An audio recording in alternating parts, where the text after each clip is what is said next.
In medical news, many hospital patients are dying needlessly in the former Soviet republics. The frustration among healthcare workers is growing as a lack of supplies makes even the most basic procedures life-threatening. CNN's Claire Shipman reports. At this Georgian hospital in the capital of Tbilisi, doctors are still able to treat the sick, but just barely. Supplies have reached a critical low. Equipment is impossible to replace. The doctors say their situation is near catastrophic. Look at this respirator, says Dr. Potsveria. I don't even know what century it's from. It barely runs. In our entire hospital, he complains, we have only one tracheal tube. We even ask patients to bring their own bandages, says Dr. Jablase. The list is endless. Disposable syringes aren't even an issue. The meager supply of reusable hypodermics is carefully sterilized. The dialysis machine breaks down weekly. The portable x-ray doesn't work, period. It's psychologically hard to work here, says this nurse. We just don't have the medicine patients need, even things like vitamin C or glucose. The shortage of medicines, the shortage of hospital supplies is becoming an increasingly desperate situation here. Anytime you see people that are dying needlessly that could be saved, if just some more assistance was available, that's a very depressing thought. Red Cross officials are hoping that international aid this winter will focus not just on food shortages, which haven't been widespread, but on medical assistance as well. The southern and Central Asian republics need it the most. Russia and Eastern Europe were their chief medical suppliers. Now even Russia asks for hard currency. At this hospital in Tajikistan, doctors echo the complaints of their Georgian colleagues.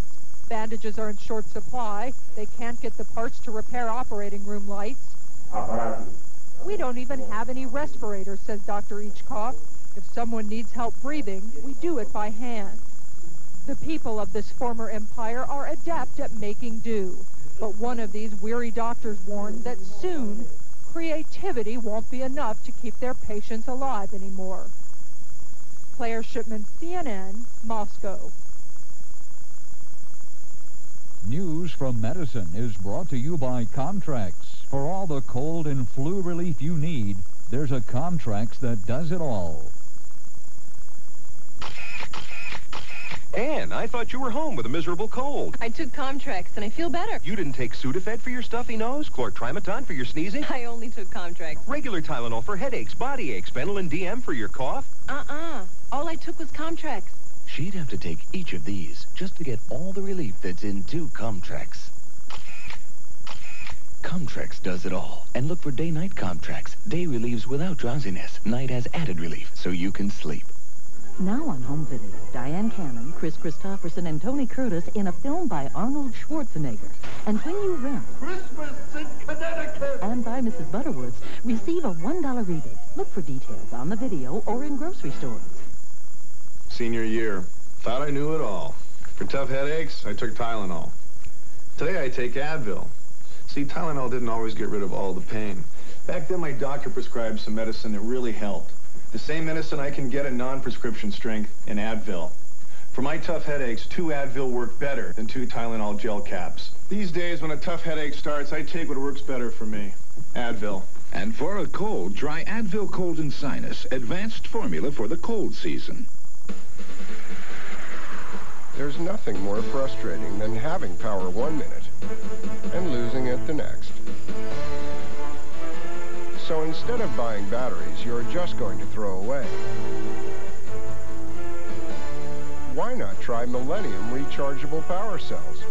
You can use them over and over, plus their power is guaranteed for a lifetime, which can be quite an attractive feature. Millennium, the power to last a lifetime. The Remington microscreen shaves as close as a blade or your money back. Flexible screens let you shave below skin level. The Remington microscreen.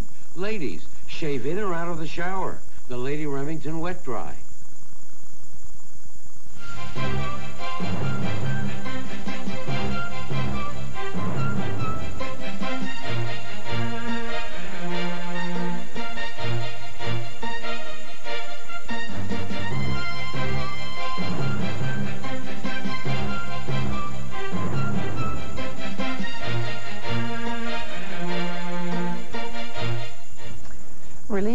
arrived in Somalia yesterday ahead of U.S. troops, and aid organizations said they had planned to parachute food to tens of thousands of people in order to get around dangerous landmines.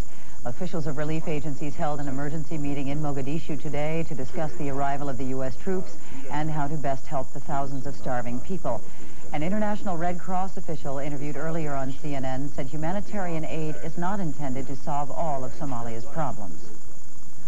There is a disintegration of civil society here in Somalia, and it is such that the solution cannot be imposed, not by a multinational force, nor by a United Nations force. Restabilization of Somalia has to be the work of Somali society. All that we in international organizations, relief organizations, United Nations or multinational force can do is help to create the necessary conditions under which Somalis can begin to restructure their society in such a way that they want. Aid agencies estimate at least half the food donated to Somalia so far has been stolen. Soldiers from Fort Drum in New York will be among the U.S. troops heading for Somalia. As CNN's Gary Tuckman reports, they are preparing for their tour of duty and taking advantage of their last days with loved ones, at least for a while. In the confines of the snowy army base just south of the Canadian border, GIs are pondering an immediate future in which life will be very different.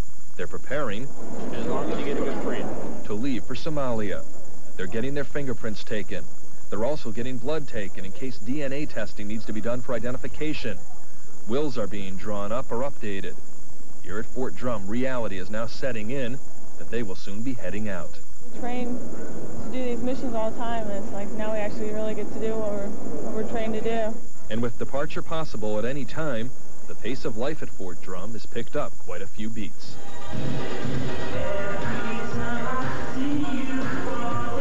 At the base nightclub, many believe the weekend may be their last weekend at home for a while. So these GIs figured it was a good night to have a good time. Everybody's ready to go, ready to go and do what we can. Some others found the potential last weekend a good time to tie the knot, with the hope the honeymoon won't be too far down the road.